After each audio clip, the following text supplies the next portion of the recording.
sessão. Por favor, as pessoas que estão lá fora, se quiserem, os quiz, devido aqui das cadeiras.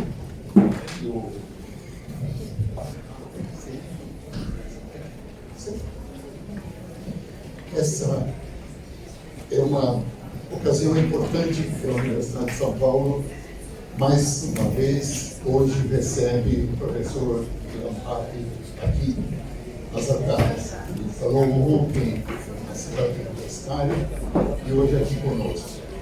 E nesta mesa, aqui na sala do estudante, é uma ocasião importante para todos nós.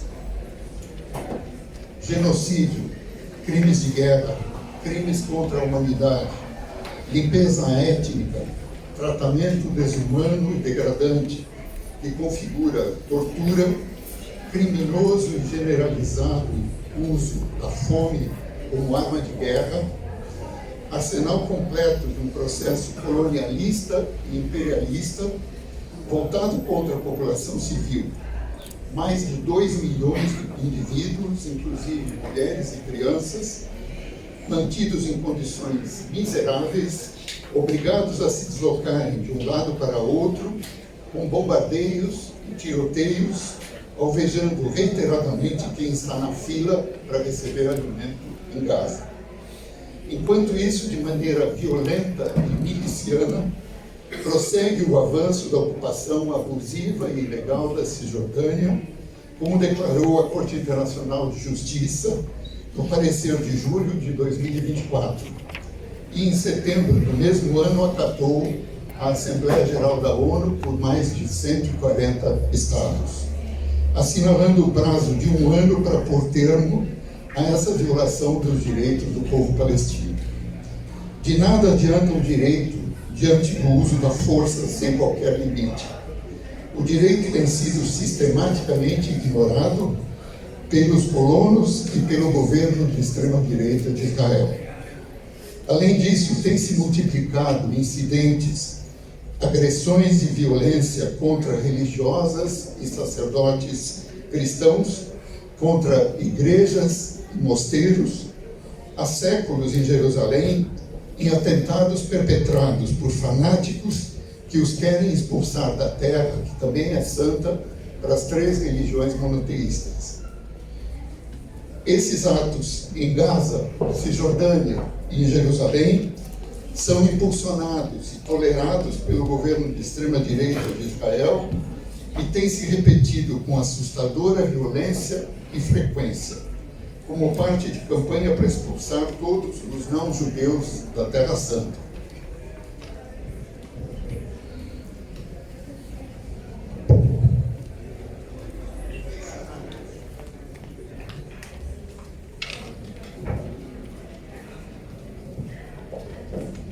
E quando se apontam os crimes, o cometimento de abusos e violações do direito internacional, a negação da humanidade do outro, os atentados contra o direito à vida de todo habitante não judeu daquele território, vem o insidioso discurso de imputação da pecha de antissemitismo.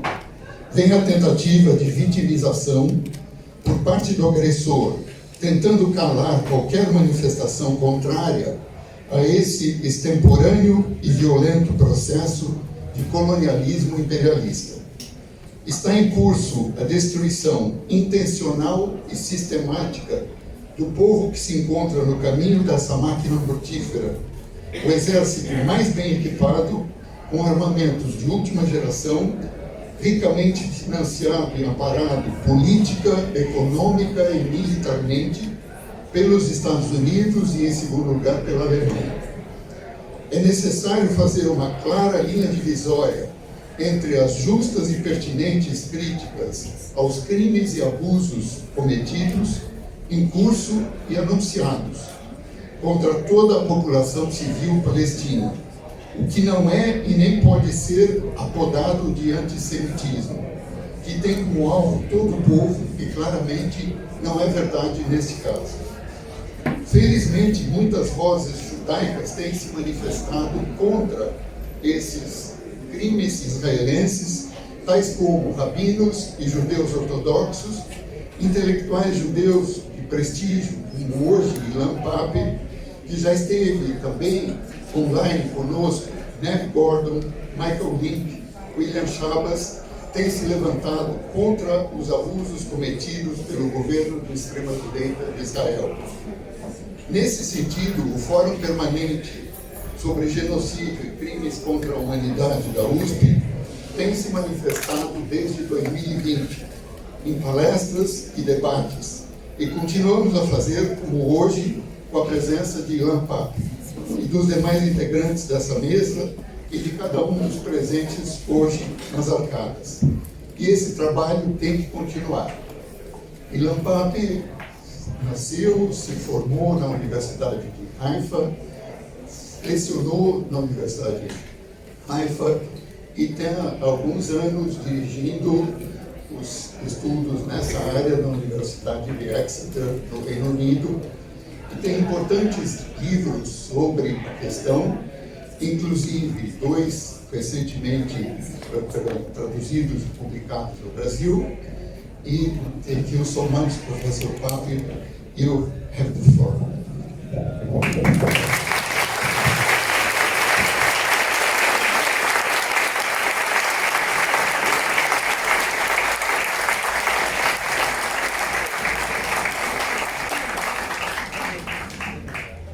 Thank you very much for being here. Thank you for the forum and the students who organized this event. I will use a consecutive translation, and therefore I would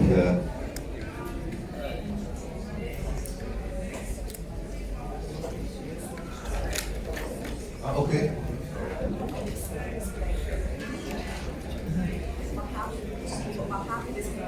Que eu interrompi o professor, é que o segundo microfone ainda precisa de 10 minutos para ficar pronto. A gente precisa do segundo microfone para tradução consecutiva. Eu vou passar o microfone de volta para a mesa, que eu acredito que irá então passar para o próximo palestrante, e a gente volta para o Ilan Pappe.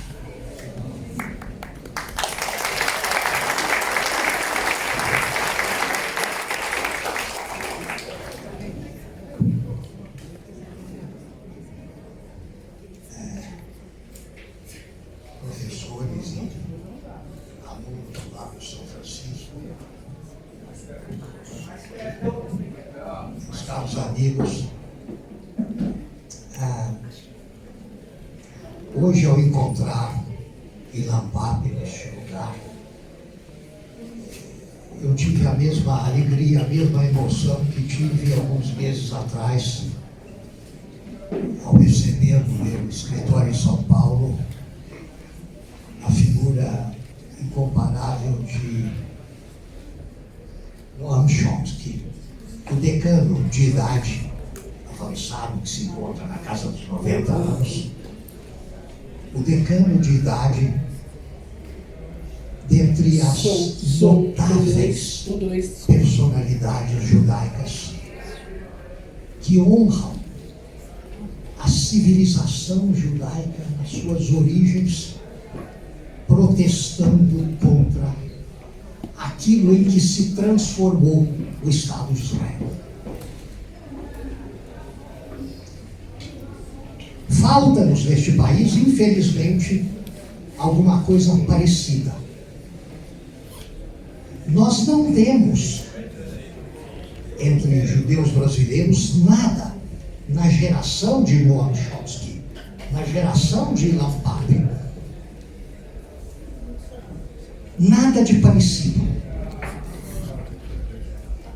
Temos figuras coerentes com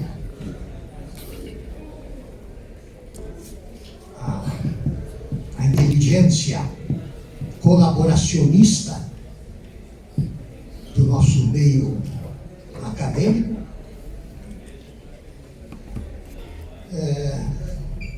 pessoas dignas de um lugar onde o governador do estado e o prefeito da cidade, uma das maiores do mundo, se envolvem em bandeiras de Israel para celebrar um evento evangélico, não sei de quê. Vivemos num clima de vergonha em relação a outros países. Falando no evento de Paraty, 2, 3 dias atrás, o nosso notável visitante de hoje, Ilan Pape, dando uma entrevista, para minha surpresa, à televisão brasileira. Essa mesma televisão brasileira que chama ainda hoje o genocídio de Guerra Israel-Hamas. E que não se peja de chamar os genocidas de Forças de Defesa de Israel. É incrível a sensação de asco que nos domina quando olhamos para a telinha e vemos a moça e o rapaz de sempre dizendo o que dizem, ao mesmo tempo em que não escondem, porque não podem esconder, as imagens da tragédia. A voz edulcorada desses bonecos da televisão brasileira tenta de algum modo neutralizar o horror das imagens. Imagens essas que não são sonegadas, até porque parece que os genocidas se orgulham do que estão fazendo.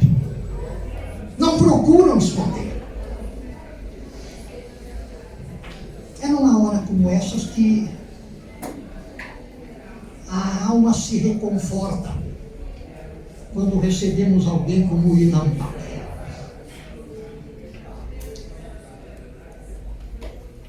Ele é de uma notável pleiade de intelectuais, de pensadores, de humanistas judeus que encaram a tragédia com toda a sua natureza, com todas as suas características. E que dá às coisas o nome que as coisas merecem ter. Uma outra figura exponencial da estirpe de Ilan Pape, o notável judeu norte-americano Jeffrey Sachs. Ele dizia, poucos dias atrás, que o que está acontecendo, a guerra genocida que se desenvolve hoje na Palestina, não é uma guerra de Israel, é uma guerra dos Estados Unidos da América. Ele entende que aquilo ali não estaria acontecendo por iniciativa dos próprios governantes radicais de direita do Estado de Israel.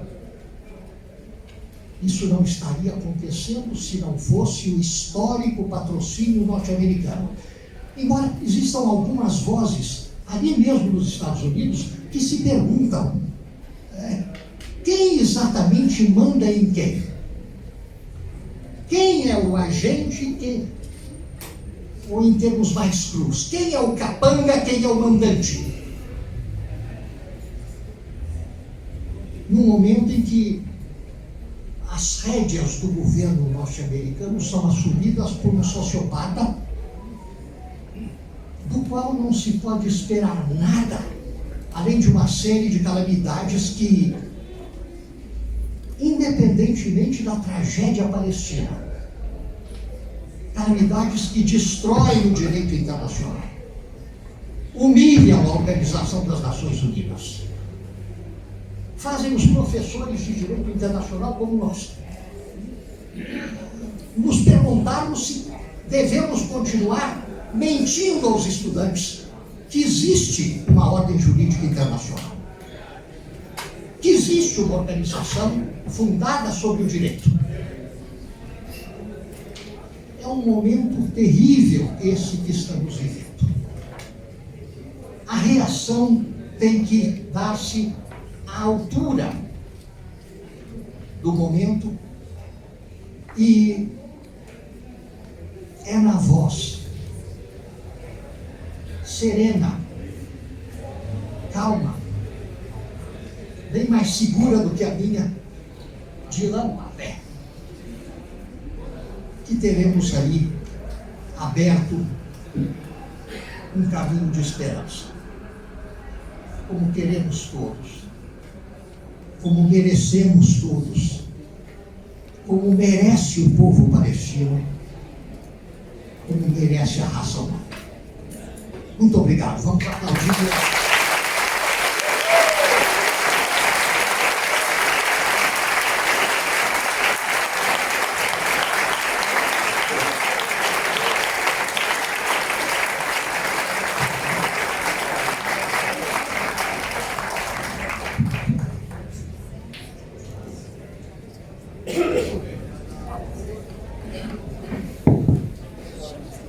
Teste de som funcionando, ok.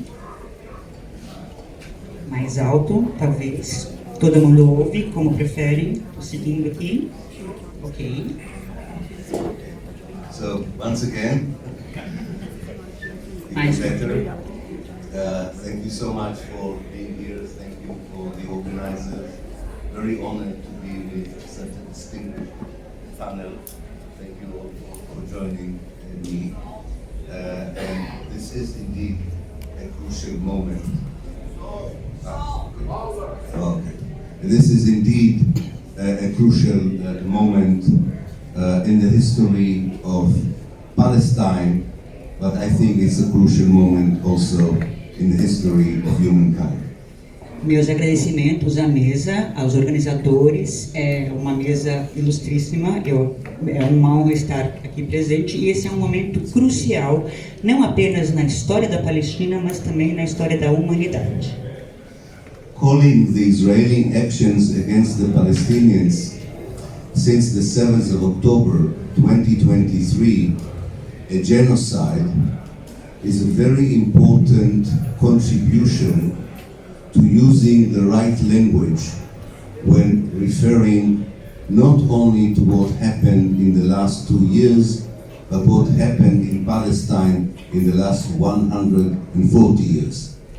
Chamar os atos praticados pelo Estado de Israel desde outubro de 2023 como genocídio é uma contribuição importante para que a gente enderece o assunto usando a linguagem correta, não apenas sobre o que aconteceu nos últimos 2 anos, mas o que aconteceu nos últimos 140 anos. The history of Palestine is described with language in many parts of the world and in many universities in the world with a language that fabricates truth and misrepresents the reality.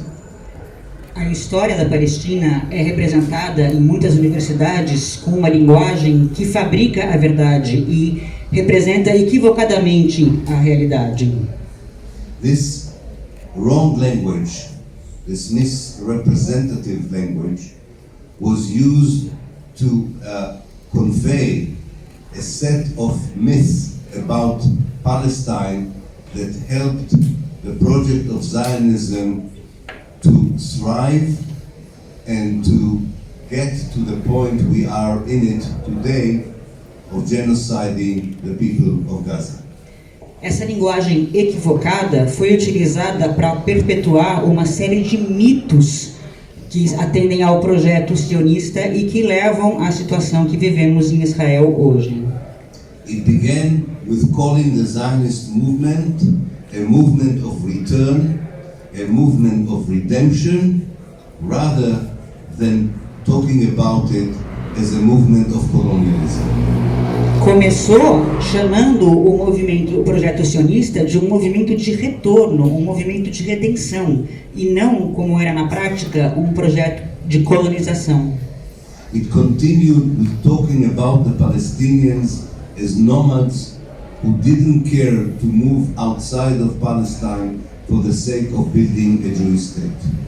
Continuava chamando os palestinos de nômades, como se fossem uma população que não se importaria de continuar seguindo o caminho por outras terras. Instead of calling them victims of ethnic cleansing and dispossession by a settler colonial project. Em vez de chamá-los corretamente como as vítimas de uma limpeza étnica e de terem de ser vítimas do projeto sionista de colonizar o Estado palestino.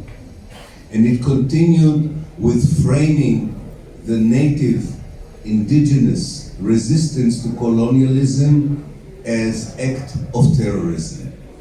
E mais, continuava retratando os atos da população indígena de resistir a essa colonização como atos terroristas. Instead of calling it what it is and was, an anti-colonialist movement. Em vez de dar o nome da coisa que era, de fato, um movimento anticolonial.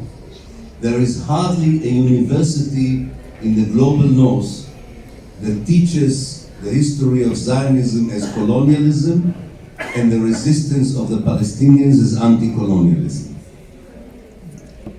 Quase não há universidade no norte global que ensine sionismo como um projeto de colonização e a luta anticolonial como um projeto, as resistências como um movimento anticolonial. So we should not be surprised that the genocide of Gaza in so many places in the world is still described as an act of self-defense by the State of Israel. Então não deve nos surpreender que os atos praticados pelo Estado de Israel sejam descritos como um ato de autodefesa. This language that does not describe correctly what's happening today in Gaza does not come out of the blue.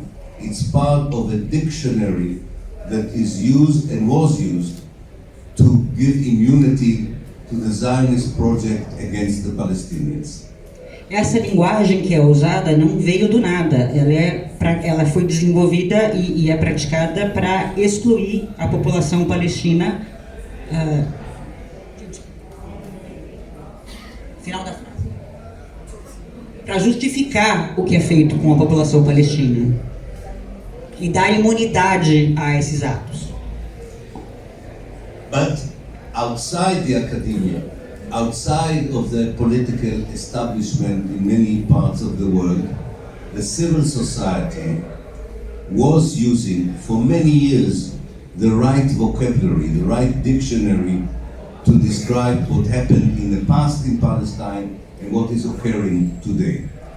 Mas fora da academia, fora das instituições políticas, a sociedade civil já usa o vocabulário, já usa o dicionário de libertação, já chama a situação pelo que ela é. This gap between the language of the people and the language of the political elites, the mainstream media, the mainstream academia, this gap between the two languages provides immunity for the Israeli criminal policies against the Palestinians. Essa lacuna, esse vão que existe na linguagem entre a sociedade civil e a mídia e as instituições políticas e as lideranças estabelecidas é o que é usado para dar imunidade aos atos criminais praticados pelo Estado de Israel. We all hoped that the terrible scenes that we have seen happening in Gaza in the last 2 years would be so explicit, so clear, that it would force people to change the language and understand much better the nature of the Zionist project and its impact on the Palestinians. A gente tinha esperança de que as cenas que saem de Gaza, no horror que saem, seriam suficientes que são tão explícitas, seriam suficientes para mudar a linguagem de como é tratada essa dinâmica, os atos criminais.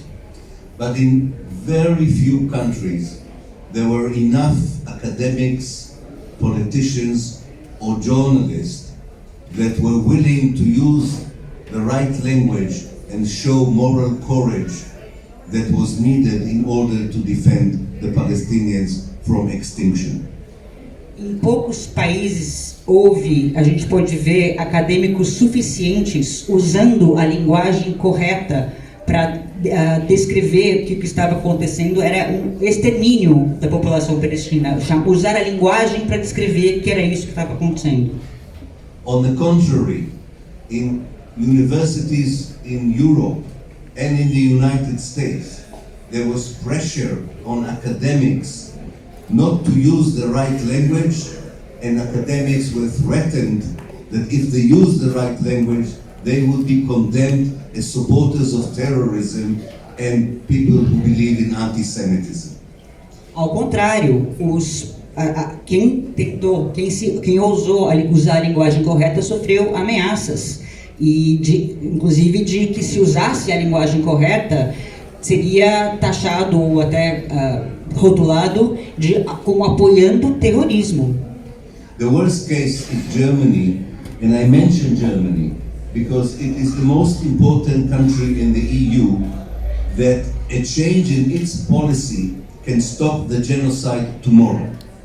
Isso era principalmente nos países da América do Norte e na Europa, e na Alemanha em especial, que eu quero frisar, a Alemanha consegue terminar isso com um ato apenas de mudança de linguagem, se ela quiser.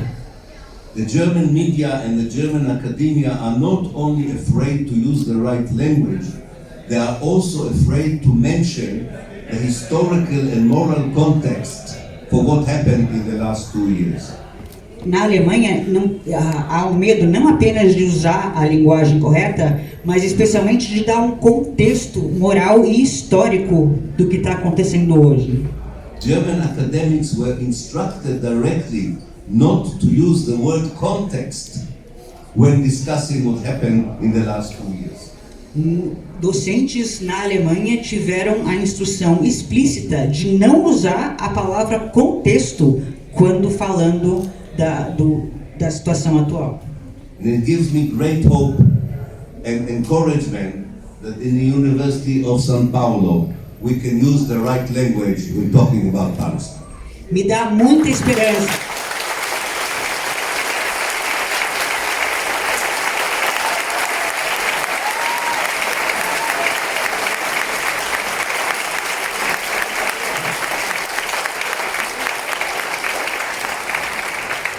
You should not take it for granted, because if, like me, you cover all the world in lectures and meetings, you know how unique such an event is. Não devemos tomar isso como dado, como gratuito. Devemos lembrar que isso pode ruir. Eu falo em universidades ao redor do mundo inteiro e eu sei quão precioso isso é. A bit late in the day, human rights organizations like Amnesty International, like Human Rights Watch, began to use the language of apartheid, ethnic cleansing, and genocide when referring to the situation in Palestine in general and in particular to the Gaza Strip. Organizações de direitos humanos, ainda que um tanto tardiamente, começaram a usar a linguagem correta de apartheid, de genocídio, quando falando de organização da situação da Palestina como um todo e especificamente com relação a Gaza. It almost took 100 years for human rights organizations to recognize that the Palestinians were victims for 100 years of colonialism, oppression, ethnic cleansing, and dispossession. Demorou quase 100 anos para essas organizações reconhecerem que a população palestina era vítima de colonização, de opressão, de limpeza étnica, de apartheid. It's not that they didn't point out to the violation of Israel after the occupation of 1967, but they did not analyze the Israeli violations of human rights as connected to the ideology of Zionism. Não é que não tenham identificado, apontado as atrocidades que aconteciam, mas faltava analisar de que a conexão que isso tinha com a ideologia do sionismo. Because ethnic cleansing is not a policy, it's an ideology. And until we don't talk frankly about the connection between Zionist ideology and the genocide in Gaza, we will never be able to stop the Israeli actions against the Palestinians. Limpeza étnica não é mais do que uma política, é uma ideologia. E se a gente não estudar, não analisar a conexão entre a ideologia sionista e o genocídio, a gente nunca vai conseguir impedir as ações do Estado israelense contra a população palestina. We have to remember that it was the Zionist left that committed the ethnic cleansing of Palestine in 1948, that expelled half of Palestine's population, destroyed its villages and its towns. Precisamos lembrar que foi a esquerda sionista que cometeu os atos de 1948, que expulsou metade da população palestina e que eliminou uma série de vilas palestinas que existiam ali.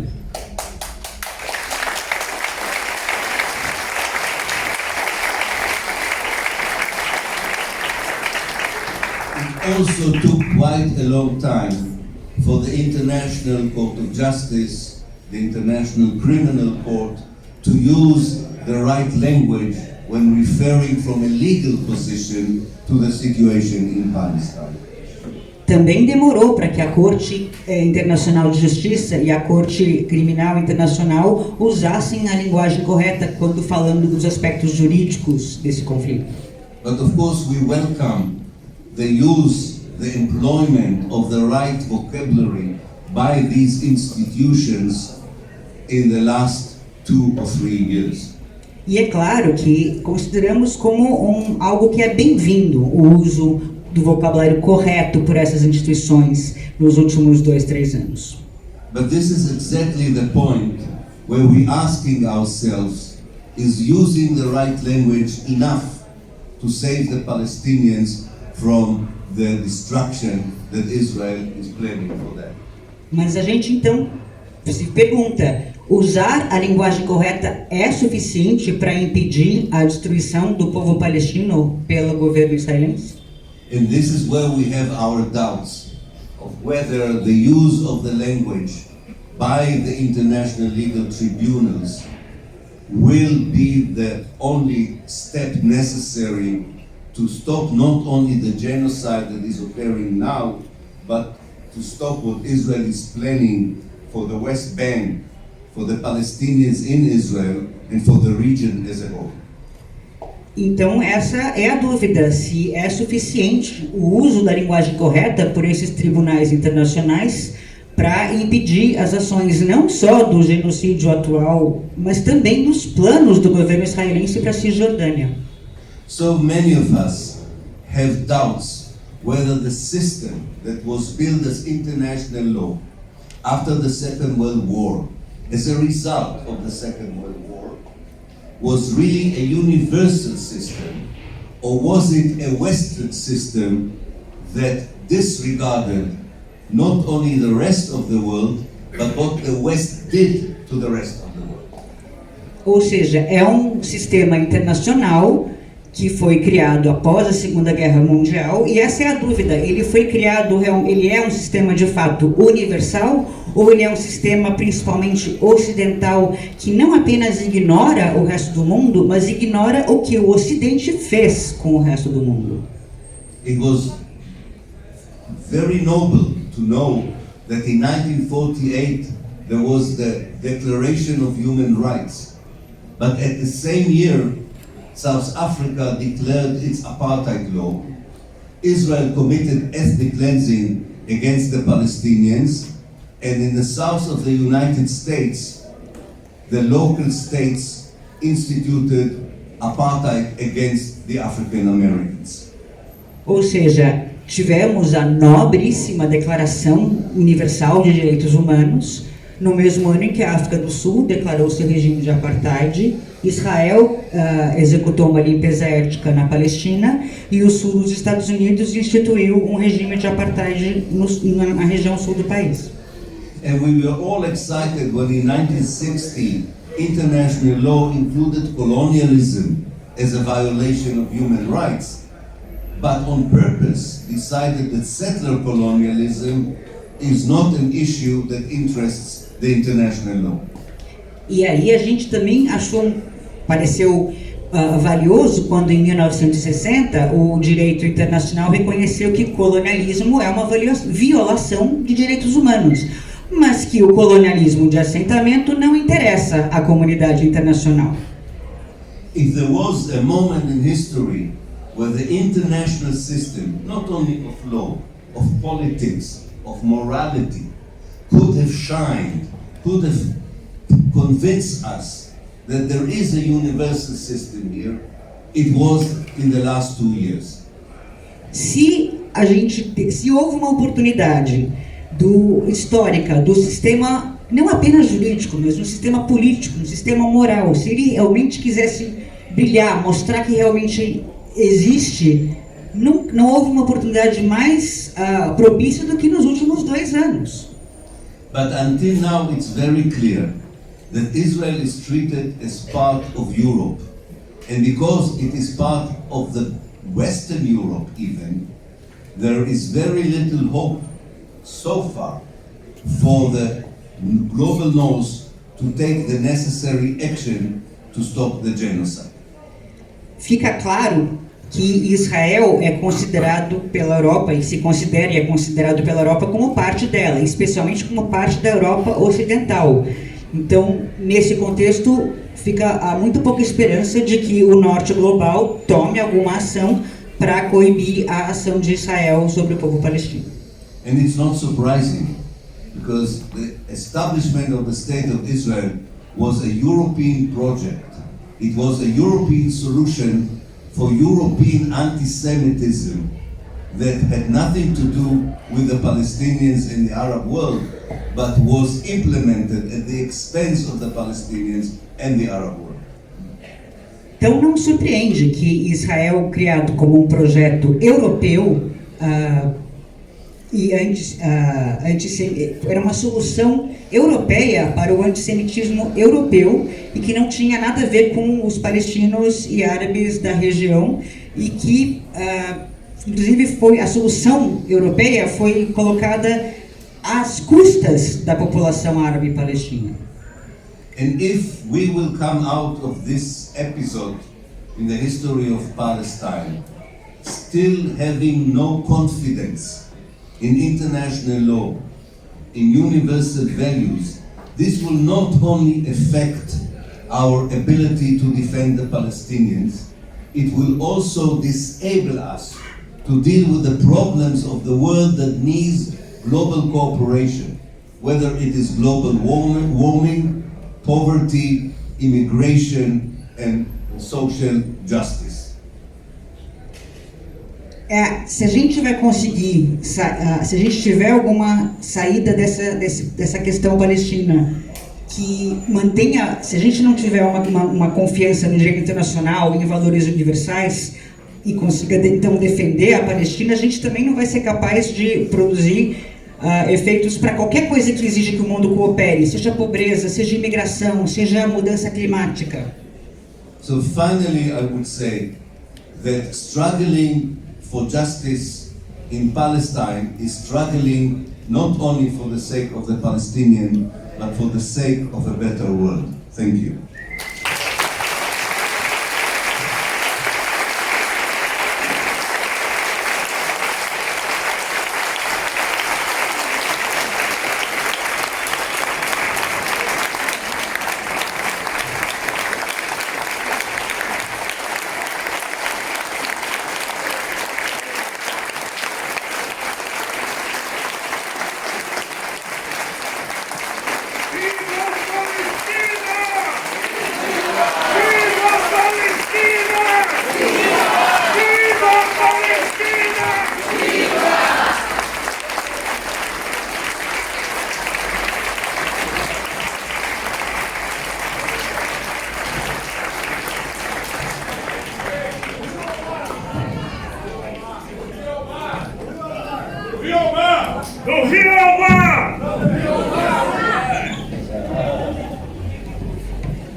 Bom dia, não sei se estão ouvindo bem. Ok? Mais perto? Mais perto? Ok.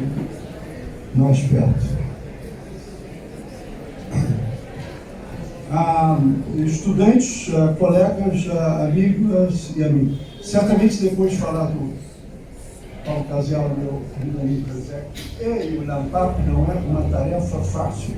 O que eu vou fazer basicamente é o que o professor Pape preconiza, o exercício da linguagem adequada para o momento de genocídio em Gaza que nós estamos falando. Mais perto. Qual mais?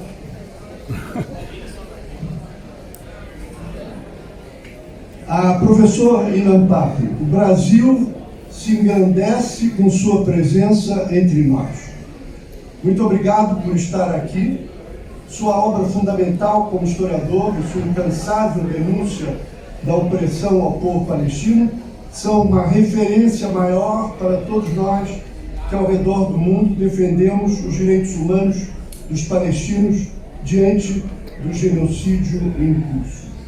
Não restam dúvidas que o governo supremacista judaico e racista de Israel conduz uma política de extermínio e limpeza étnica em Gaza, política sustentada não apenas pelo aparato militar, mas também apoiada pela esmagadora maioria da população israelense. Desde outubro de 23, governantes e comandantes militares lideraram o processo de desumanização dos palestinos e incitação ao genocídio. Suas declarações, somadas aos resultados horrendos daquelas políticas, levam à conclusão inequívoca: Israel comete o crime de genocídio contra o povo palestino, o qual continua a ocorrer hoje graças à omissão cúmplice de grande parte, eu diria, da maior parte da comunidade internacional. O assassinato em massa de civis em Gaza foi perpetrado não apenas por meio de bombardeios aéreos, mas também por ataques tolerados ou deliberados por soldados israelenses no terreno, que hoje, como a Maíra Pinheiro documentou bem, se vangloriam desses crimes de guerra nas redes sociais. Sob o pretexto de uma guerra contra o Hamas, Israel promoveu uma sistemática destruição social, política e cultural na faixa de Gaza. Aproximadamente 92% hoje de todos os edifícios residenciais e 69% de todas as estruturas foram destruídos ou danificados. O desmantelamento do sistema de saúde e de outros serviços vitais à sobrevivência da população não são danos colaterais, são parte de uma política deliberada do governo supremacista de Israel. A fome tem sido utilizada como arma e hoje, agosto de 2025, 2 milhões de pessoas sofrem de insegurança alimentar grave. As palavras do diretor do UNRWA, Agência da ONU de Proteção aos Refugiados Palestinos, o corajoso Felipe Lazzarini, ecoam o horror do que está acontecendo. As pessoas em Gaza não estão nem mortas, nem vivas. São cadáveres ambulantes. Atualmente, 87,7% de Gaza está sob o controle das Forças de Defesa de Israel, do Exército de Israel, comprimindo cerca de 2,1 milhões de pessoas em áreas destruídas, sem acesso a alimentos, medicamentos ou quaisquer possibilidades de vida. O isolamento completo da população faz parte de um plano estratégico. Isto não é uma crise humanitária, é um projeto político de aniquilação de um povo. Não há erro, não há acidente, há método, há intenção. Diante desses crimes hediondos, o que exige a lei internacional, como lembrou o professor Pape? A Convenção da ONU para a Prevenção e Punição do Crime de Genocídio de 48 impõe a todos os Estados-membros o dever de prevenir o genocídio e de não serem cúmplices. Manter relações diplomáticas, comerciais, militares e tecnológicas com o regime israelense, ainda mais após a abertura da investigação formal por genocídio na Corte Internacional de Justiça da ONU em Haia é violar frontalmente essa convenção. Países que têm poder para agir, mas não o fazem, estão manchados pela omissão. Não há mais desculpas.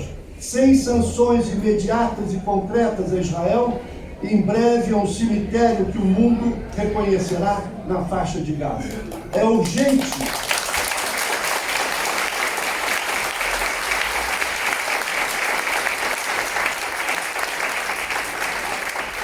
É urgente que Estados-membros da ONU rompam imediatamente todas as relações com o Estado genocida de Israel, que imponham um embargo total de armas, que suspendam todos os acordos comerciais, tecnológicos e de investimento.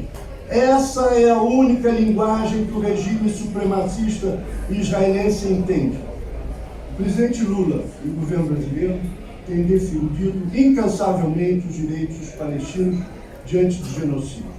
O Brasil aderiu à investigação formal da CIJ contra Israel por genocídio, suspendeu a exportação de equipamentos militares e se retirou da entidade que se apresenta de forma enganosa como a International Holocaust Remembrance Alliance, promovendo uma definição espúria de antissemitismo com o objetivo de blindar Israel contra toda e qualquer crítica. Em boa hora, o Brasil se retirou. Somente o governo de extrema-direita de São Paulo e da cidade de São Paulo e a Pontifícia Universidade Católica mantém essa definição espúria do antissemitismo.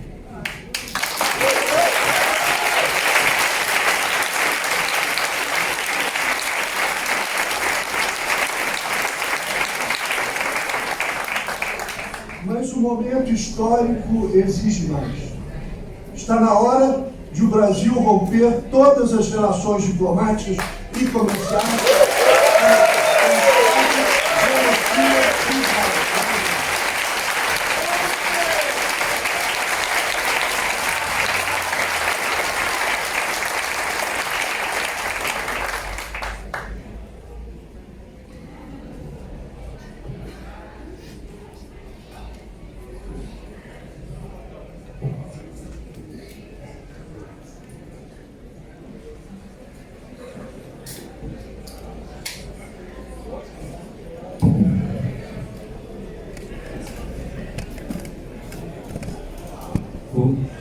Bom dia a todas as pessoas presentes. Eu me chamo Gabriel, eu sou estudante aqui da Faculdade de Direito da USP. Hoje eu também sou secretário de Juventude da FEPAL, Federação Árabe-Palestina do Brasil. Eu substituo aqui o seu presidente, o Ali Rabab, que não pôde estar presente devido a problemas de saúde.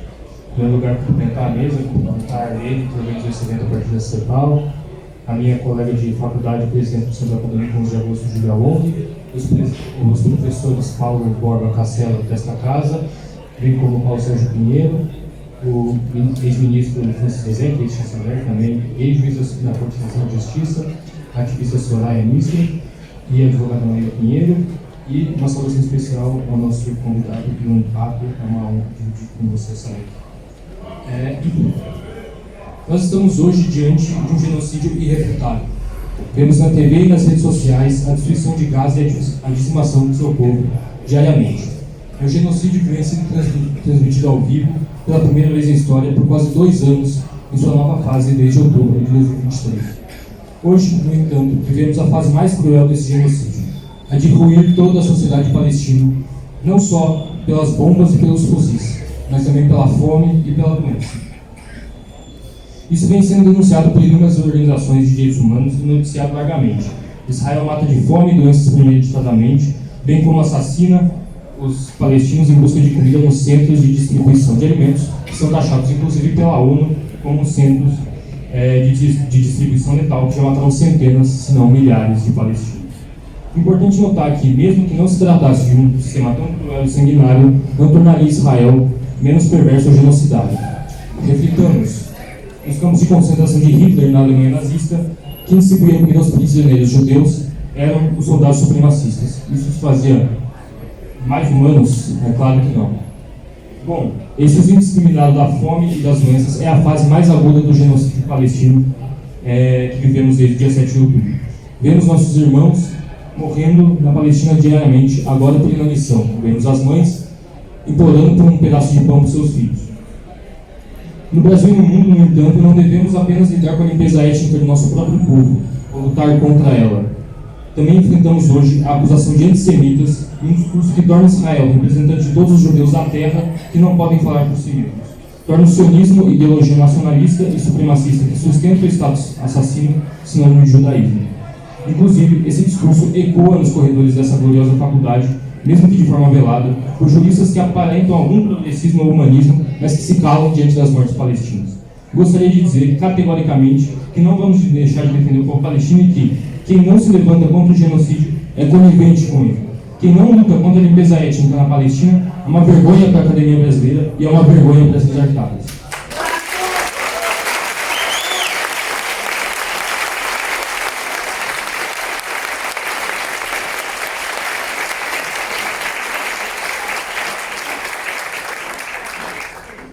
Seria muito estranho se acusássemos, à época da Segunda Grande Guerra, aqueles que se levantavam contra o regime nazista e contra os campos de concentração diante alemães. Bem como seria um absurdo chamarmos aqueles que andavam lado a lado aos resistentes do gueto de Varsóvia diante de germânicos. Isso deve ser dito com todas as letras. E ilustra essa vergonha com os dados desse genocídio atualizados para o dia de ontem e reunidos pela FEPAL. Nós temos 73.449 mortos, incluindo os desaparecidos sob os escombros. Esse número, desde as últimas atualizações, tem subido de forma mais acelerada que havia sido regra anteriormente. O que demonstra a gravidade dessa nova fase genocida que usa a fome como arma de guerra mais intensamente. Isso representa 3,3% da população de Gaza. Para terem uma ideia, isso representa quase 7 milhões de pessoas no Brasil, 10 vezes mais que morreram na pandemia do Covid-19, no genocídio, do Covid-19, no genocídio durante o governo Bolsonaro. Na época da Segunda Guerra, por sua demografia atual, na Europa, seriam 25 milhões de mortos.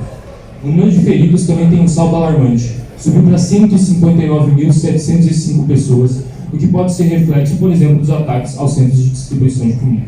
São mais de 7% da população de Gaza. Seriam 15 milhões aproximadamente no Brasil, por seu último censo, e na Europa, 54 milhões de feridos. O mais espantoso é, se não fosse tudo o que eu disse até agora, é o número de crianças assassinadas. São mais de 23 mil. Para se ter uma ideia, segundo a ONG Save the Children, de 2019 a 2022 foram vítimas 12 mil crianças em todo o mundo, em todas as guerras. Em menos de 2 anos, Israel assassinou em Gaza 0,07% da população mundial, o dobro disso. É fundamental que entendamos a escala desse genocídio e as batalhas que enfrentamos na solidariedade internacional e no Brasil. Porque foi o boicote mundial que acabou com a apartheid na África do Sul, obrigando potências ocidentais a resignarem o empreendimento racista. Claro, jamais esquecendo da luta de dentro do país, inclusive armada, liderada por Nelson Mandela. Hoje o Estado de Israel deve ser parado pelo mundo, porque seus governantes e sua população não reconhecem o genocídio. Claro, foram preparados durante anos para desumanizarem os palestinos e os árabes. É o que diz o Instituto para a Democracia de Israel. 79% dos judeus israelenses se dizem não preocupados com a fome em Gaza e apenas 6,7% estão muito preocupados. Portanto, gostaria de pedir a todos que se somem nessa luta, que é a luta do século para aqueles que se dizem humanos. Se deixarmos Gaza desaparecer do mapa, enquanto vemos tudo diante de nossos olhos, em uma tela de celular, em uma tela de TV, a humanidade terá fracassado e permitido que alguns sejam mais humanos que outros e uns sejam mortos ou matados. Muito obrigado, Palestina Livre, viva o amor, viva a luta da Palestina.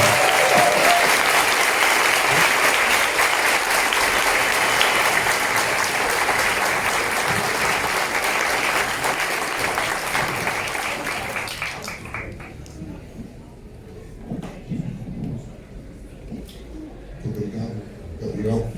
Passo a palavra a Israel.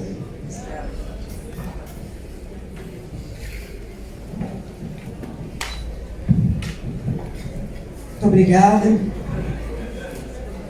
Primeiro, quero fazer um agradecimento, agradecer muito o convite para estar aqui, agradecer especialmente a minha mestra, a professora doutora Aline Fleming, que inclusive abriu as portas da academia para mim, para que lá na academia eu contasse a história do meu pai, que virou um livro, né, que é o Al-Nakba, um estudo sobre a catástrofe palestina. Agradecer muito e saudar a presença do professor Lampap, aqui. É a segunda vez que a gente recebe aqui, a gente recebeu em 2017, inclusive levamos da nossa casa palestina aqui em São Paulo, a Eugênia, e fico muito feliz, né, de voltar a recebê-la aqui, de ver outros livros, além daquele que nós lançamos, A Limpeza Étnica da Palestina, pela editora Sanderman, em 2017. Fico bastante emocionada de estar aqui, e de estar aqui especialmente com esses colegas, essas colegas, mas sobretudo com o professor Ilan Pape, porque estar aqui junto com o professor Ilan Pape, mais uma vez, nos remete ao que era a Palestina histórica. A Palestina histórica onde o meu pai nasceu. O meu pai nasceu em 1935, na Palestina, numa aldeia chamada Cacum. Cacum, inclusive, é citada, mencionada no livro do professor Ilan Pape, A Limpeza Étnica da Palestina, como uma das aldeias que, no processo planejado de limpeza étnica, que contou com genocídio em mais de 70 aldeias, lá em 48, a pedra fundamental da Nakba, a catástrofe palestina, que continua até hoje, e que avançou já naquele período para 78% do território histórico da Palestina. Cacum é citada, mencionada nesse livro A Limpeza Étnica da Palestina, como uma das cerca de 530 aldeias em que houve atrocidades, inclusive o relato de pelo menos um caso de estupro instrumental no genocídio e limpeza étnica para a colonização por povoamento, que é o que estamos assistindo, continuamos a assistir há mais de 77 anos. São mais de 100 anos de uma história de colonização por povoamento. Colonização por povoamento é o que assistimos no extermínio dos indígenas aqui no Brasil.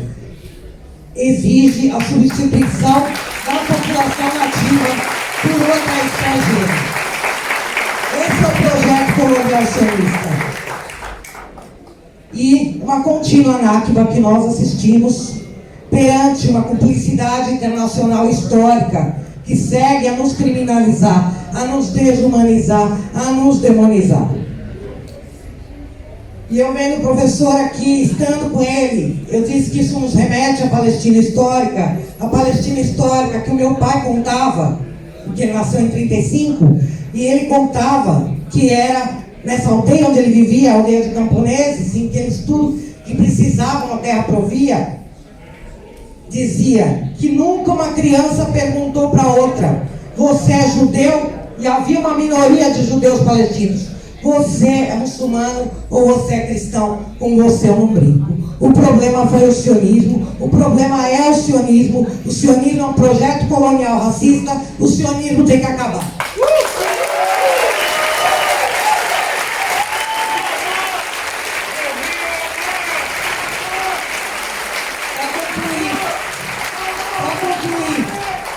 Para concluir, eu quero dizer para vocês, o professor já citou que não tem essa conversa de esquerda sionista. Aliás, foi ela que promoveu a limpeza étnica, a pedra fundamental,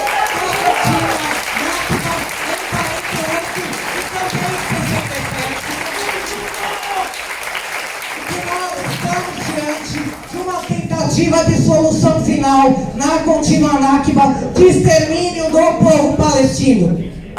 Nós precisamos barrar isto. E, por favor, dizer em alto e bom som: resistência é um direito legítimo do povo palestino sobre todos os reinos. Resistência não é terrorismo. Vou terminar dizendo o seguinte: que recebeu o professor Ilan Pape, e eu recomendo que vocês conheçam a obra dele e leiam todos os livros. É a Palestina histórica onde o meu pai nasceu. Isso é a Palestina histórica, um reflexo dessa Palestina histórica, onde não havia rótulos, não havia essa diferenciação criada por um projeto colonial.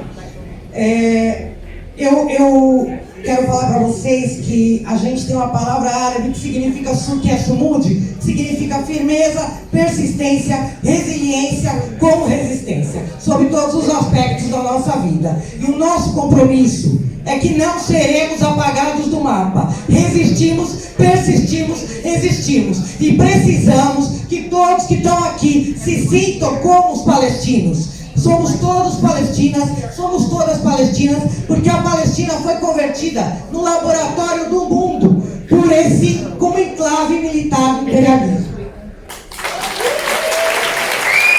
E ali são testadas as tecnologias militares, depois vendidas para o mundo, testadas nos nossos corpos. 70% é destinado ao mundo. Então, quando perguntam o que fazer, eu quero dizer para vocês que a gente ouça o apelo do povo palestino por isolamento internacional ao Estado terrorista de Israel, BDS, boicote, desinvestimento e sanções. Nenhuma relação com o Estado genocida.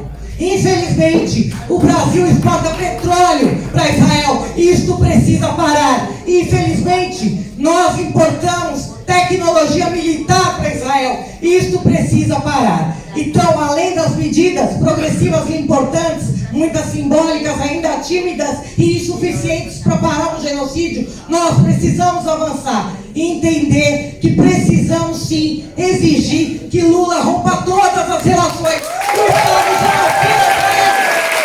Isso é ecoar o apelo do povo palestino por isolamento internacional. Nesse sentido, eu quero fazer um chamado para vocês, que vocês continuem acompanhando aqui a atividade e recepcionando com muita honra o nosso professor Ilan Papo, que representa a nossa Palestina histórica, ter aqui o professor e nós para dizer que essa é a Palestina histórica, essa é a face verdadeira da Palestina onde meu pai nasceu, do Rio ao Mar. Mas quero fazer um convite para vocês, 9 de agosto, 14 horas, chamado do PDS, em frente ao escritório das Relações Exteriores na Faria Lima. Vamos fazer um ato por embargo energético, pelo fim de toda a cumplicidade com o Estado genocida de Israel. E eu sou uma pessoa, meu pai era uma pessoa que nasceu numa aldeia palestina, e primeiro eu conheci a Palestina pelos olhos dele, como um sobrevivente da Nakba, refugiado. E ele sempre recebia as pessoas com poesia. Então eu vou terminar com uma poesia, que eu acho que a nossa voz se faz também muito através dessa poesia. Primeiro, com uma mensagem da poeta palestina Reba Abunada, e através dela eu homenageio todos os nossos mártires. E dizemos que seguimos vivos, nossos mártires têm voz. E ela diz assim: se morrermos, digam ao mundo que estamos satisfeitos e firmes, que somos um povo da verdade. E o segundo poema que eu quero concluir aqui com ele, também de uma palestina, é da Rifaf. Aqui. Só um minutinho. Vou pegar aqui. Da Rafif Ziad, que é uma poeta palestina que nasceu em campo de refugiados no Líbano, já no refúgio. Como metade do nosso povo encontra-se no refúgio, numa diáspora. Ensinamos vida, Senhor. Nós, palestinos, ensinamos vida. Depois que eles ocuparam o último céu. Ensinamos a vida depois que eles construíram seus assentamentos e muros do apartheid, depois dos últimos céus. Ensinamos vida, Senhor, mas hoje meu corpo era um massacre na TV, feito para caber em frases de efeito e limites de palavras. E 100 mortos, 200 mortos, 1000 mortos. E entre isso, crime de guerra e massacre, despejo palavras e sorrio. Nem exótico, nem terrorista. Palestina livre, do Rio ao Mar, do retorno dos milhões de refugiados à sua terra.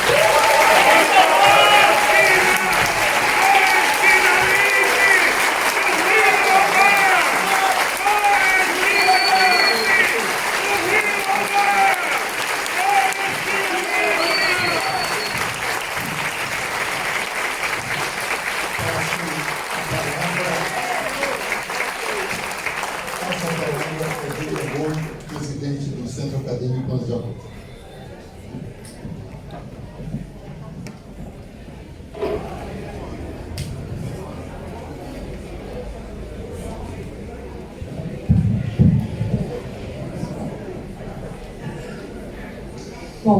Bom dia a todos e todas presentes. É uma alegria imensa ver uma sala dos estudantes tão apinhada de pessoas para tanto ouvir o professor Iloribap, nos ouvir e também sempre se somar na luta pela causa palestina. Eu queria dizer que é uma honra estar aqui hoje, compondo mesas com intelectuais, estudantes, ativistas, professores que batalham tanto, que conhecem tanto sobre a causa palestina. Eu falo aqui como uma estudante da Faculdade de Direito da USP, representando o Centro Acadêmico 11 de Agosto, da qual eu sou presidente, e por consequência também a comunidade discente. Nós somos jovens que estamos aprendendo o direito em meio ao mundo em colapso, e que não nos contentamos em assistir esse colapso calados. Mas estar aqui hoje, é para mim, sobretudo, um exercício de escuta. Eu não trago a pretensão de fazer análises mais técnicas ou mais aprofundadas que os professores que estão aqui presentes, mas eu trago um compromisso de falar do lugar que eu ocupo, o de uma jovem brasileira, universitária, e membro de uma geração que não aceita se silenciar diante do inaceitável. O que estamos testemunhando da Palestina não é uma tragédia natural, não é uma guerra convencional, não é um conflito entre dois lados equivalentes. O que está em curso é uma política sistemática de limpeza étnica, apartheid e genocídio, amplamente documentada por organizações internacionais, especialistas em direito internacional e, sobretudo, pelo próprio povo palestino. O uso da palavra genocídio não é retórica, tampouco é exagero. Trata-se de uma categoria jurídica muito precisa. E quando nós olhamos para Gaza, onde crianças são bombardeadas enquanto dormem, hospitais são alvos de mísseis, populações inteiras são privadas de água, comida, eletricidade, dignidade, remédios, qualquer ajuda humanitária, percebemos que todos os elementos caracterizadores do genocídio estão sim presentes. A brutalidade do regime de ocupação não se limita às fronteiras físicas da Palestina. Ela também se manifesta na repressão internacional a atos de solidariedade. Recentemente, ativistas e militantes da Flotilha da Liberdade foram detidos e violentamente tratados por tentarem romper simbolicamente o bloqueio ilegal a Gaza e entregar ajuda humanitária. São pessoas desarmadas, comprometidas com a paz, que foram recebidas apenas com armas e prisões. Esses episódios revelam que, para além da ocupação territorial, o que está em curso é uma tentativa de sufocar até mesmo os gestos de empatia e solidariedade com o povo palestino.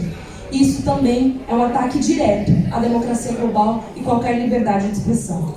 E, no entanto, a resposta da maior parte das potências ocidentais e de boa parte, inclusive, da comunidade universitária internacional tem sido a omissão, a relativização, em alguns casos, aliás, não alguns, em muitos, a cumplicidade. Diante disso, eu me pergunto, qual é o papel da juventude nesse cenário? Qual é a nossa responsabilidade histórica, enquanto estudantes universitários? Ao longo da história, a juventude não foi apenas testemunha dos grandes conflitos. Ela foi, em todas as vezes, motor de resistência e virada de consciência histórica. No Brasil, na ditadura militar, os estudantes foram um dos principais agentes e players para a volta da democracia. E hoje, na Palestina, não é diferente. É a juventude palestina que documenta os ataques em tempo real, que escreve poesia sobre os escombros, que estuda em tendas e que insiste em viver e resistir. Na esteira dessa resistência, milhares de jovens ao redor do mundo têm se somado ao chamado do povo palestino. E esse movimento não é contra indivíduos, ele é uma ação estratégica contra o regime colonial, ocupacionista e violador sistemático de direitos humanos. E é nesse contexto que a universidade ocupa um papel central. A Universidade de São Paulo, como instituição pública e de referência internacional, não pode se omitir diante do genocídio. A permanência de convênios com universidades e centros de pesquisas israelenses, muitos dos quais colaboram diretamente com o aparato militar de ocupação, é incompatível com os princípios da produção científica livre, da cooperação entre os povos e da ética acadêmica. E por isso, manifesto aqui a defesa pelo rompimento imediato de convênios institucionais da Universidade de São Paulo e qualquer centro de pesquisa.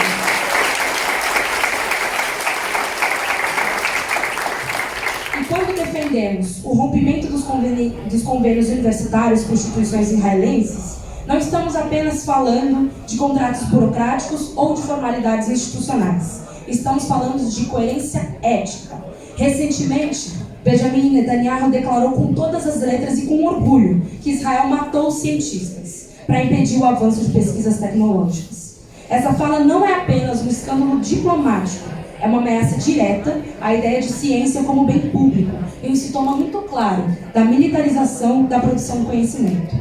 Manter acordos com universidades que atuam sob essa lógica não é neutro, é escolher a cumplicidade. E para uma universidade pública como a USP, que historicamente se posiciona em defesa da democracia e da liberdade científica, isso não é aceitável. Também defendemos que o governo brasileiro rompa imediatamente relações diplomáticas, comerciais, qualquer relação ainda existente e persistente entre o Brasil e Israel. E essa é uma posição que, inclusive, já teve precedentes no Brasil e que precisa cada vez mais ser pressionada pela sociedade civil e tem papel fundamental da juventude. E é claro que desejamos o fim do conflito, mas não pode haver paz sem justiça, nem cessar-fogo que congele a colonização. Não basta interromper os bombardeios. É preciso garantir soberania, autodeterminação e o direito de retorno ao povo palestino. O silêncio nesses momentos não é neutro. Ele é tudo como cumplicidade. A neutralidade institucional, em contextos de opressão, serve apenas para proteger o status quo. E nós, enquanto estudantes, enquanto juventude brasileira, enquanto comunidade universitária, não aceitaremos esse silêncio. E falamos isso porque acreditamos que uma vida humana vale muito mais do que qualquer conveniência diplomática e que a justiça não pode ser seletiva.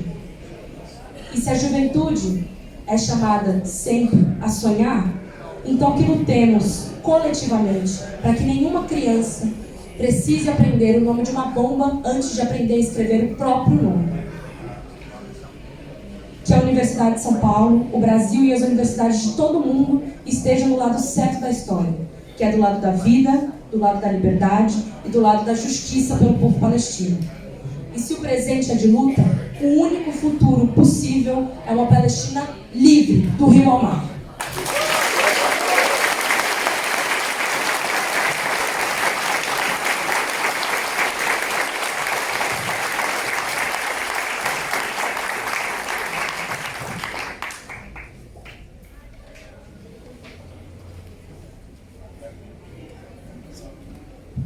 A sua palavra, advogada.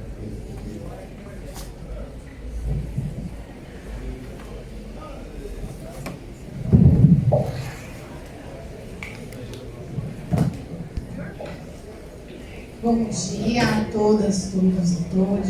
É uma honra dividir essa mesa com figuras tão ilustres. Um saldo a todos os participantes da mesa, na pessoa do professor Ilan Pape.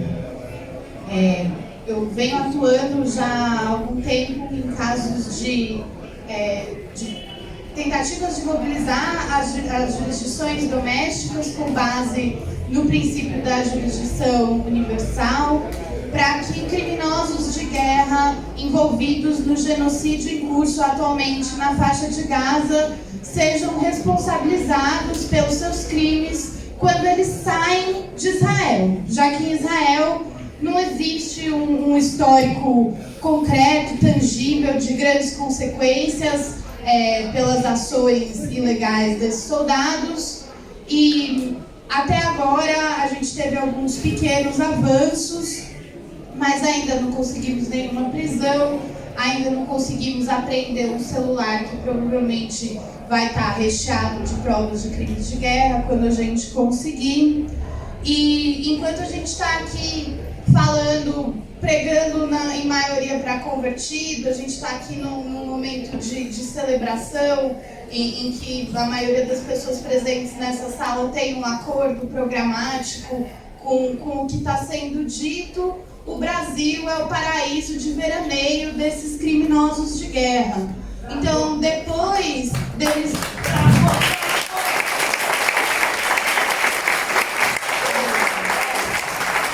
Essa é uma dimensão importantíssima da ruptura das relações diplomáticas e comerciais com Israel, porque eles vêm para cá de férias do serviço militar, necessariamente. E o Brasil é uma destinação comum desses criminosos de guerra, muito por causa de uma série de humor que eles publicaram há uns anos atrás, chamada Guatemala Bee Express, que retrata o Brasil de uma forma extremamente nojenta e racista, no estilo Se Beber Não Case, de soldados israelenses tirando férias em Israel. E aí, por causa dessa série, eles gostam de vir pra cá, pra fazer rave, vão pra Florianópolis, vão pra Bahia, vão pro Rio de Janeiro, curtir a vida adoidada depois de matar a criança. E eles entram aqui e eles passam direto na imigração sem receber um questionamento da Polícia Federal. E aí você experimenta você ser árabe, chegar no Brasil para você ver o tratamento que você vai ter da Polícia Federal. As pessoas que vêm de Gaza, os palestinos que vêm para cá, volta e meia são chamados e levados para a salinha e são submetidos a todo tipo de questionamento racista, como aconteceu há cerca de um mês atrás, com um jornalista que veio para um congresso de checagem de fatos e deu uma entrevista para a Folha falando: não volto mais no Brasil, porque ele foi levado para a salinha pela Polícia Federal e questionado sobre as suas posições ideológicas. Mas um soldado israelense em idade militar, num país em que o serviço militar é obrigatório, em que a imensa maioria dos reservistas está sendo mobilizada para participar de um genocídio, vem aqui e as autoridades brasileiras deixam ele passar reto. E quando a gente entrou com ação criminal contra o soldado em dezembro do ano passado, e ele foi sair do país, agora deu uma entrevista esses dias dizendo que saiu do país com a ajuda do Mossad, ele passou reto pela Polícia Federal de novo.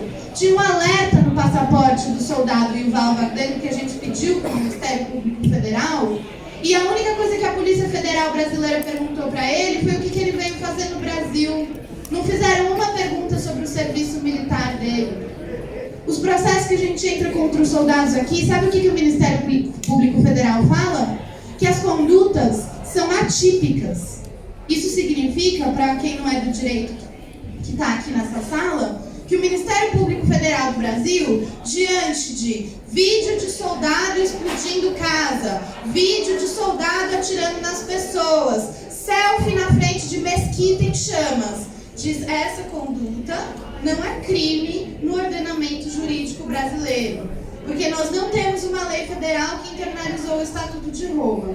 Pois bem, nos anos 80, o professor Francisco Rezec, quando era Procurador-Geral da República, no caso da extradição dos nazistas que vieram se esconder aqui no Brasil, explicou muito bem para o nosso Supremo Tribunal Federal que a conduta desses soldados, desses nazistas, era crime segundo o ordenamento jurídico brasileiro, mesmo a conduta deles tendo acontecido antes da Convenção do Genocídio. Por quê? Porque mesmo sem Convenção do Genocídio, o que eles tinham cometido era homicídio aos milhares.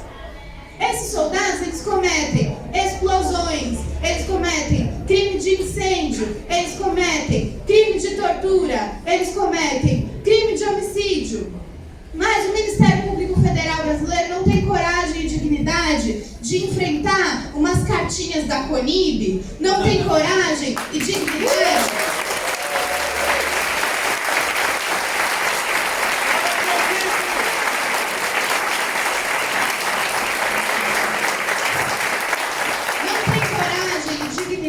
de enfrentar um editorialzinho no Estadão, e por isso o nosso sistema de justiça é conivente. E como filha dessa casa, eu preciso dizer, a Faculdade de Direito do Largo São Francisco precisa fazer mais. O movimento estudantil da Faculdade de Direito da USP precisa fazer mais. A fala de vocês foi ótima, mas eu fui até conferir agora aqui nas redes do 11. Cadê evento sobre a Palestina puxado por vocês? Cadê a mobilização dos estudantes?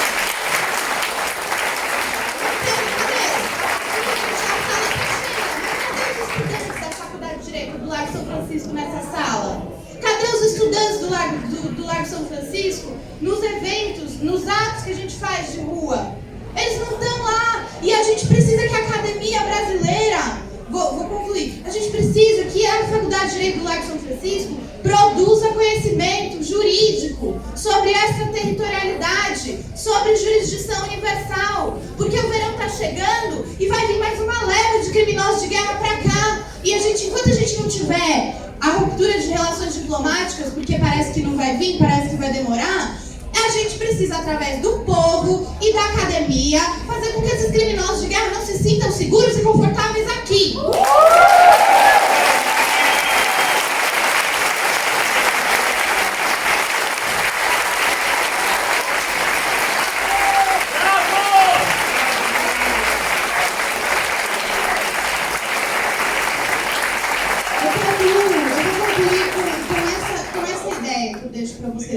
A imprensa também. A nossa imprensa, mão cheia de sangue, lavando os crimes de Israel todos os dias. A nossa imprensa é judaica, filha. A imprensa está conivente, é uma vergonha. Completamente conivente. A imprensa brasileira tem as mãos cheias de sangue e ajuda a permitir que se prolifere esse monte de mentira disseminada pela direita evangélica, essa paixão insana que as pessoas têm por Israel. A nossa imprensa não desconstrói a desinformação que vem do mundo paralelo do WhatsApp, que ajuda a gente estar nesse ponto. Mas eu quero concluir com esse raciocínio. A gente dificilmente vai ter a ruptura das relações diplomáticas de agora até o final do ano. Espero que eu esteja errada. O que significa que vem mais uma leva de turistas israelenses que vão vir aqui curtir o verão brasileiro. A gente precisa de produção de conhecimento, a gente precisa de editoriais nos principais jornais do país, dos acadêmicos de direito internacional, falando sobre como essas pessoas têm que ser presas quando elas chegarem aqui. Presas!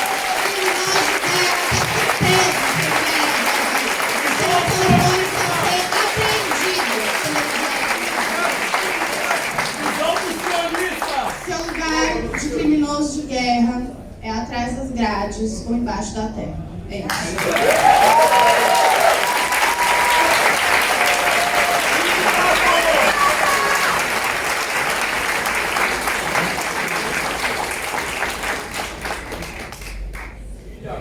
Rio de Janeiro, Morro de São Paulo. Professora Alene Clemente, diretora do Centro de Estudos Palestinos da Universidade de São Paulo. Muito obrigada, Paulo. Bom, eu tenho 5 minutos e, por sorte, não tenho mais tempo, porque não me deixaram mais nada, felizmente, para dizer. E eu falo em pé não só porque eu sou baixinha, mas porque me dá um enorme orgulho olhar para cada um que integra essa mesa e cada um de vocês.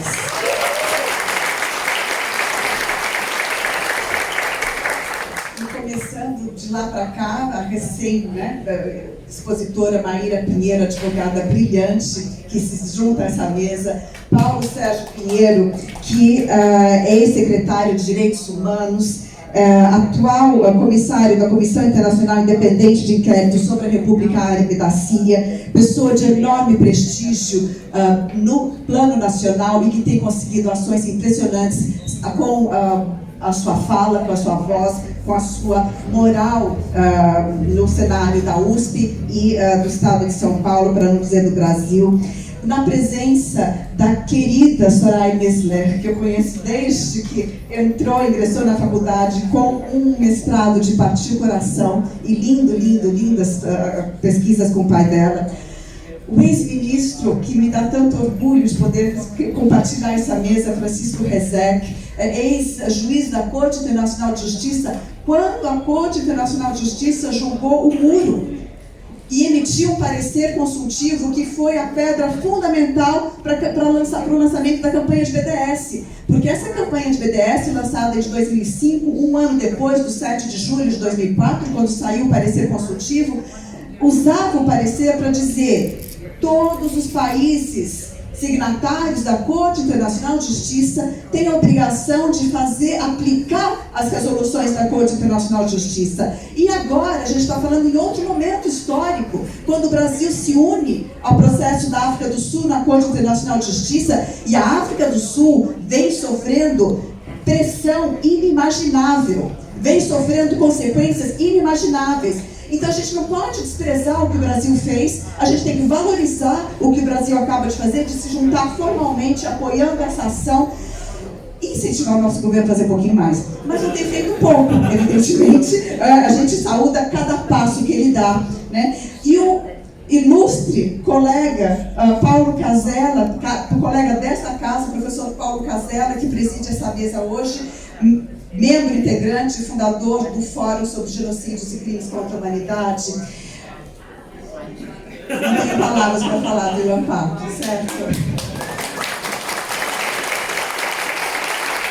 Que com sua generosidade tem nos brindado tanto conhecimento, tantas ferramentas, e a opinião pública brasileira vem mudando desde o ano 2000. E a gente vê isso em sala de aula.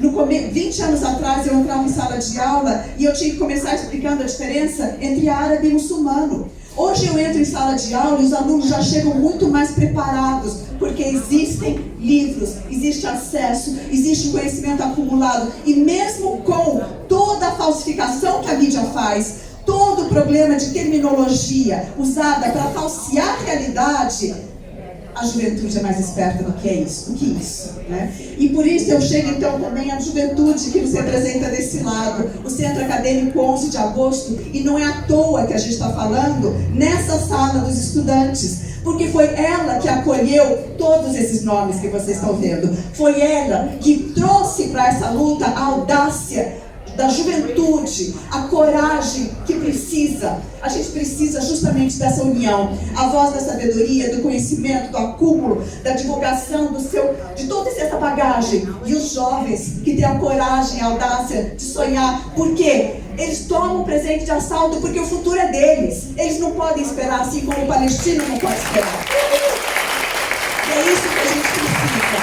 E é isso que a gente dá tanto gosto de saber que não é à toa que a gente está na faculdade de Direito, porque hoje o Direito entra em cena com um papel importantíssimo, como a Maíra não deixou dúvida, com um papel importantíssimo, como a presença do ministro Francisco Rezende não deixa dúvida, e com um papel importantíssimo, como a fala aqui do 11 de agosto não deixa dúvida. Assim como o conhecimento histórico é importante, hoje o Direito entra em cena como uma peça fundamental para trazer o fim desse genocídio atroz, pressionar, junto com vontade política, junto com a voz de todos na rua, junto com a não aceitação de meias palavras, a não aceitação do falseamento da verdade, todos esses campos de conhecimento junto, todas essas oposições na sociedade, todos os nossos lugares da sociedade de agora têm que estar juntos para conseguir isso. E junto com a representação palestina da FEPAL, que tanto nos orgulha de ter aqui na representação de um jovem da FEPAL, representação da juventude da FEPAL, junto com as outras organizações palestinas que estão representadas na Frente Palestina de São Paulo, nas outras organizações que existem no Brasil, e essa pluralidade de vozes palestinas, finalmente, para encerrar a minha fala, que eu quero dizer que a gente precisa ouvir. A voz palestina, ela vem da Palestina, ela vem da diáspora, ela vem de várias organizações, e a gente tem que ser capaz de ouvir essa voz. Porque, como disse o saudoso escritor libanês Elias Huri, não é que o palestino não soube gritar, não é que ele não soube bater no casco do caminhão-tanque do seu conto Homens ao Sol. O problema é que o mundo não ouviu até hoje. E o mundo tem que ouvir, porque esse genocídio precisa parar. Precisa parar agora. Obrigada.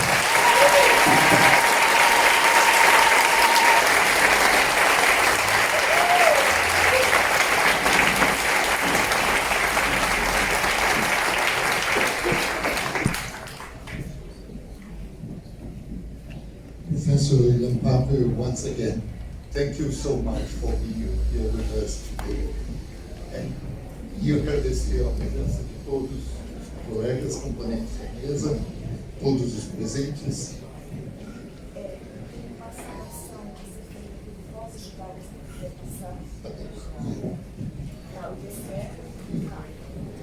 Temos uma saudação a ser feita por Vozes Judaicas pela Libertação do DCE. São 3 inscrições ao tempo. Tá bom. São 3 inscrições.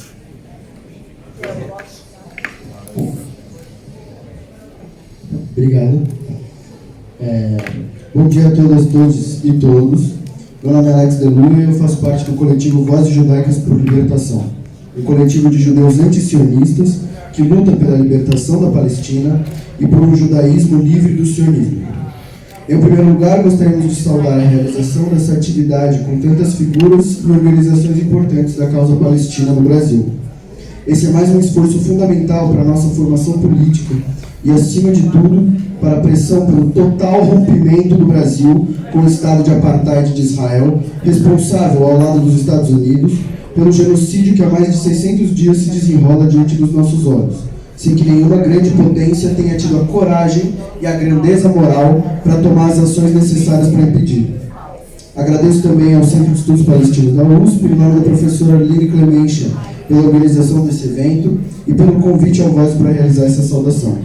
Agradeço, por fim, a presença do nosso convidado internacional, Ilan Pape, com quem nós do coletivo estivemos no dia de ontem e que é uma grande referência para nós.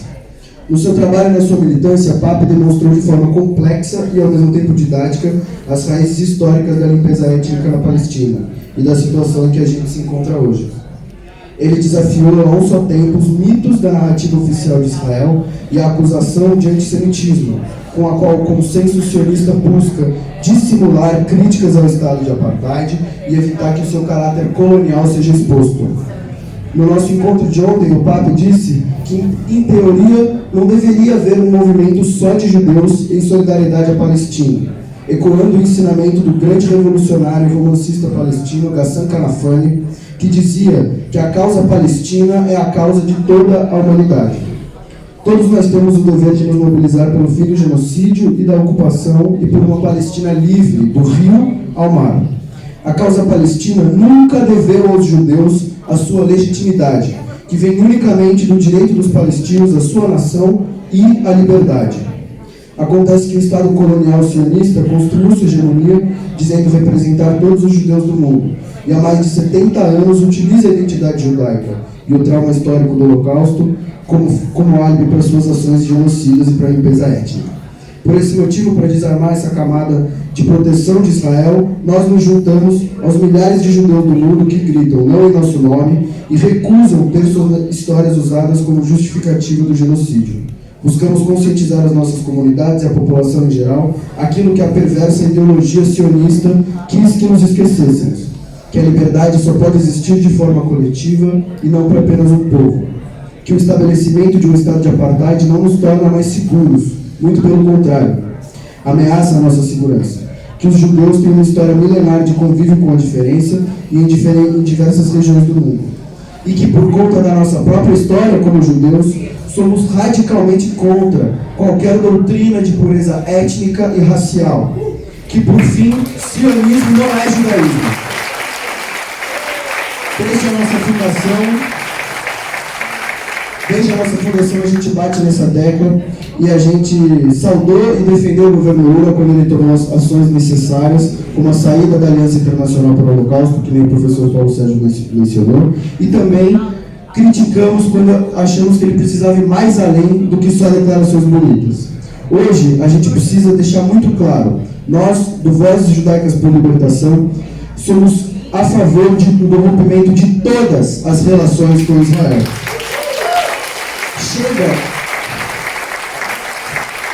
Chega de normalizar esse Estado pária que exporta tecnologia para o extermínio da juventude negra e periférica no Brasil. Chega de normalizar a colonização e a expulsão dos palestinos. Chega de alimentar os tanques israelenses para o genocídio. Chega de racismo, chega de colonialismo. Muito obrigado.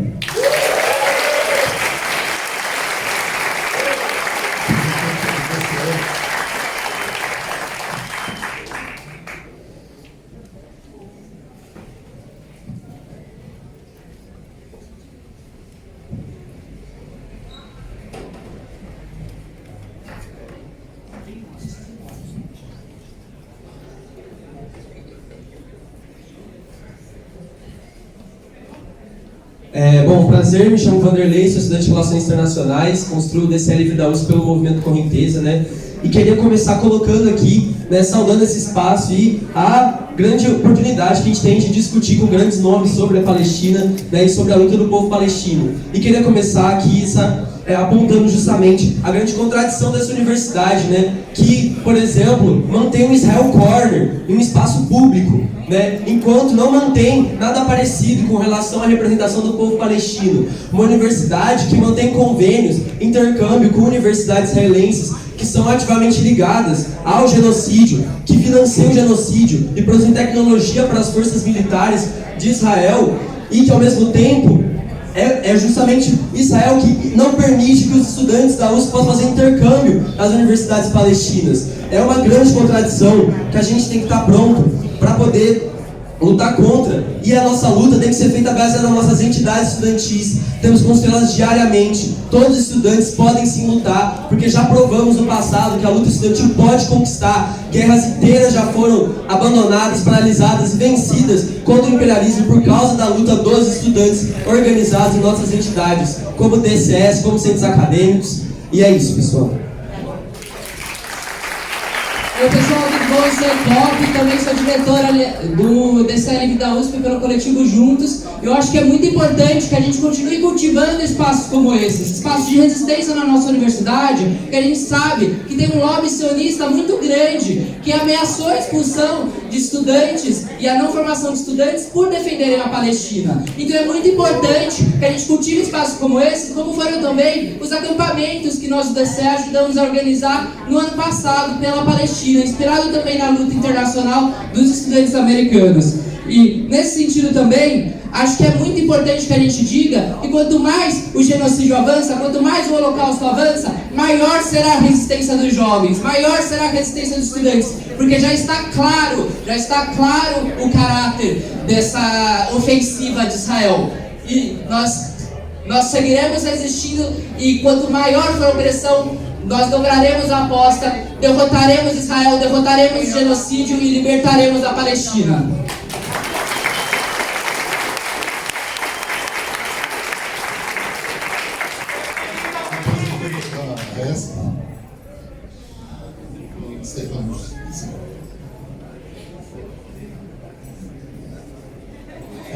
Obrigado, gente. Eu sou o Fábio, sou da JC, a Juventude do PCBR, e pelo Comitê de Estudantes de Solidariedade ao Povo Palestino aqui da USP, né, o USP, a gente vem fazer uma saudação nesse evento tão importante, né?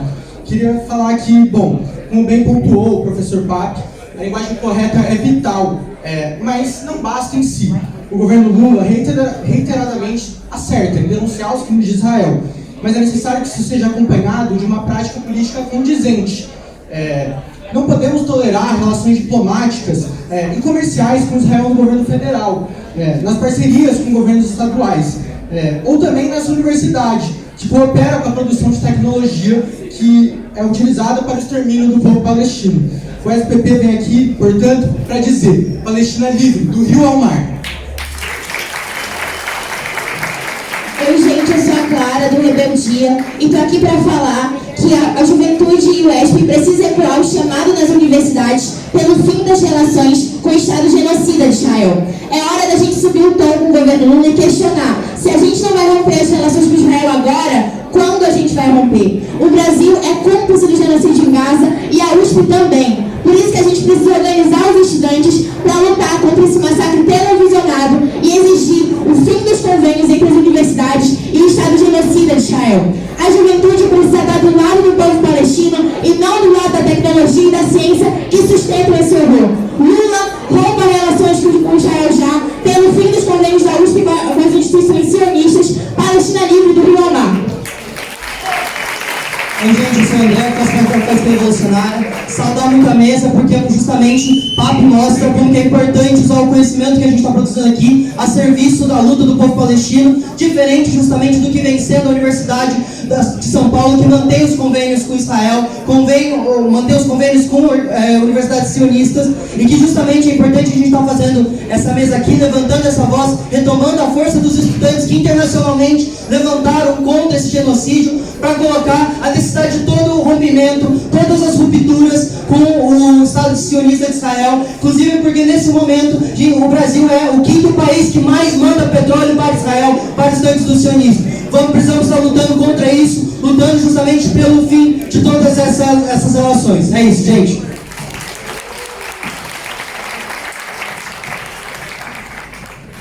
Mais uma vez, muito obrigado pela presença de todos.